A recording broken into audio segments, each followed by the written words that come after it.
อจงมาหักเอาในเวลาวันนี้ด้วยเถิดถ้าหากเมืองบ่ได้หักผู้บ่ได้หักษาผู้น้อยทั้งหลายขออัญเชิญเทพเจ้าเอาเทพราทั้งหลายสิ่งศักดิ์สิทธิ์ทั้งหลายพระนางอัปไรตัวนี้จงไปบอกกล่าวเอาเตือนให้แก่ญาติพี่น้องของพวกข้าน้อยของจงมาหักเอาสมบุญกุศลผลและทานในเวลาวันนี้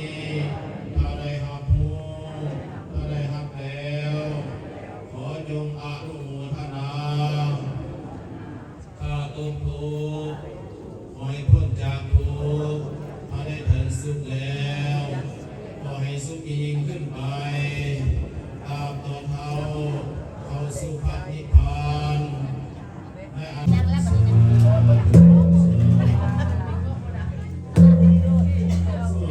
ยามอุปปวังสยามมังคลังสยามหังคุกุลีปฏิปฏิภายาสัพพสัพพเทสิกิยาสัพพโรคาสัพพพยาสัพพอันตรายาวินาศยาหุยังอุตมังตัสสะภะคะวะโตอะระหะโตสัมมาสัมพุทธัสสะกาโลปุริสาธรรมสาลเทสกะเทวมโนจาตังโคโสภะคะวะเตสวะกะ กำลังสิออกไปตักบาตรแล้วเด้อบัดนี้ อาคาลิโกเย กำลังตักบาตรเด้อพี่น้อง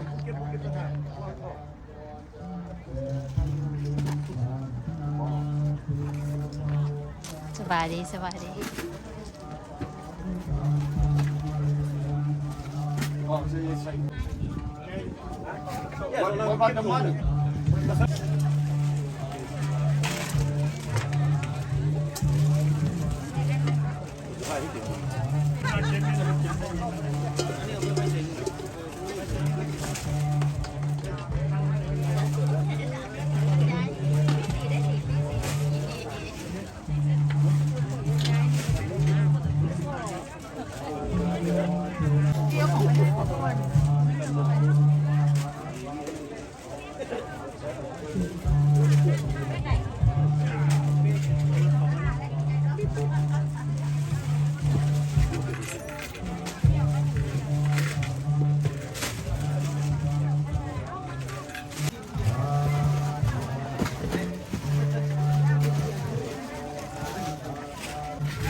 ที่ด่วนเลยบ่3 เดือนแล้วแม่แล้วมันทั้งนี้น่าได้คนเยี่ยมทำภาษาพ่อนักออกได้เป็นหน้ามันได้เดือนแล้วคนน่ะต้องสาเอาบ้านแล้ว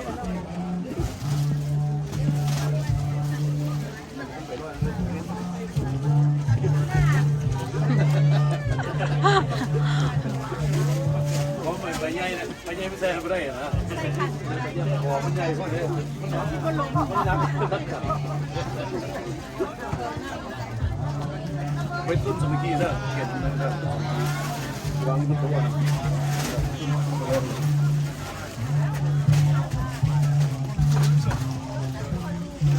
สวัสดีสวัสดีโอ้สึกสีเดียวกันได้นี่โอ้ใจตรงกันใจตรงกันพระเจ้านุ่งขาวเบิ้ลเท่านุ่งสีนี่ใส่ขาวน้ำ เนี่ย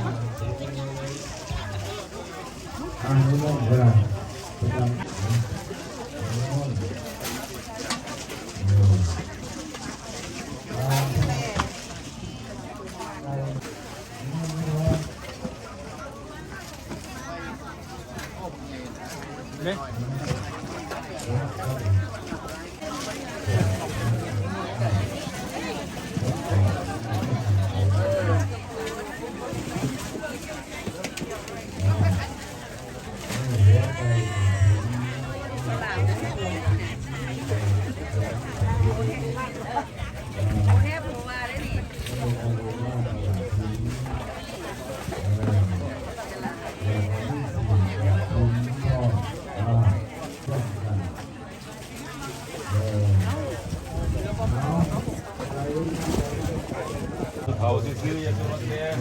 ยังบ่ทันแกจ้า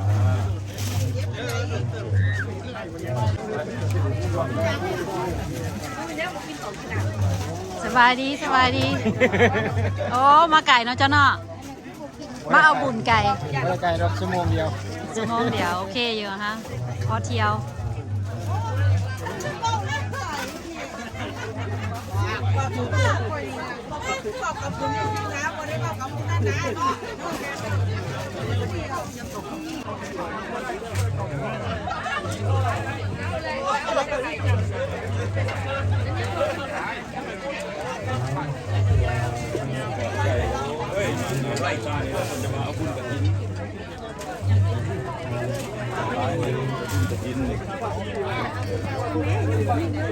มาหากระถิ่นแน่นี่เดียว ละสาวบันเมื่อเล่าที่ถือไม่ดอกคุณพี่โอ้คุณแม่ ตัวได้ซอยแล้วโบแลนมายืนที่มาดิ ถ่ายให้น้องก่อนเนี่ยก็อันนั้นแข็งนี่ก็จะ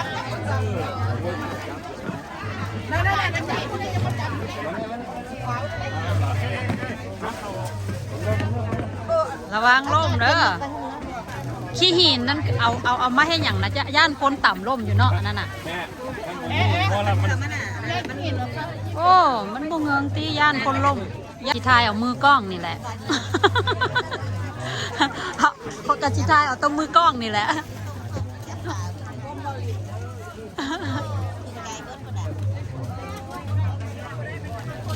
มีแต่คนงามๆเด้อมื้อนี้เด้อ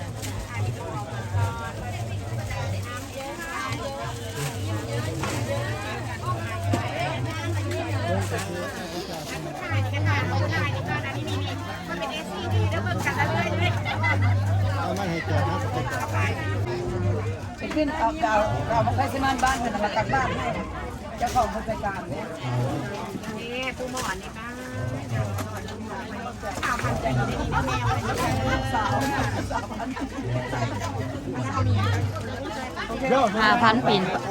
5,000 ปีปัน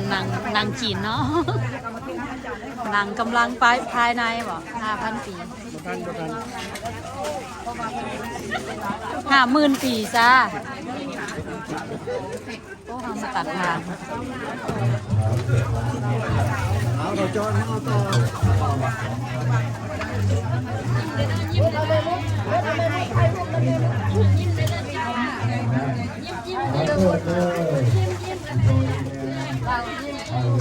อย่าบอกแล้วลายว่าแควแห้งแล้วนั่น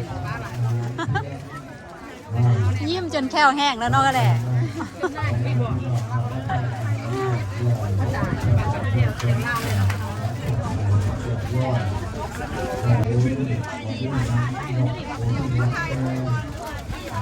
โอ้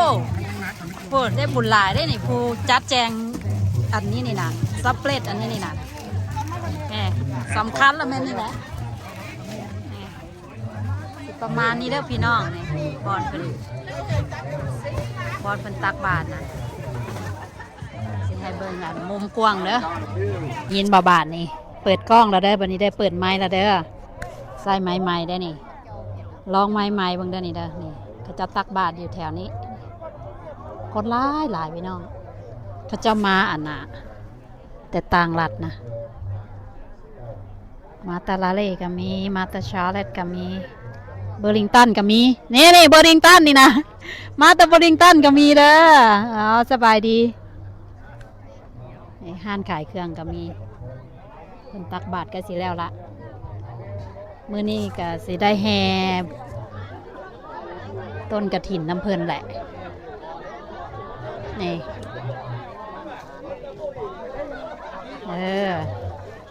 ได้บุญน้ำกันเบิดทุกคนเด้อพี่น้องมื้อนี้นะ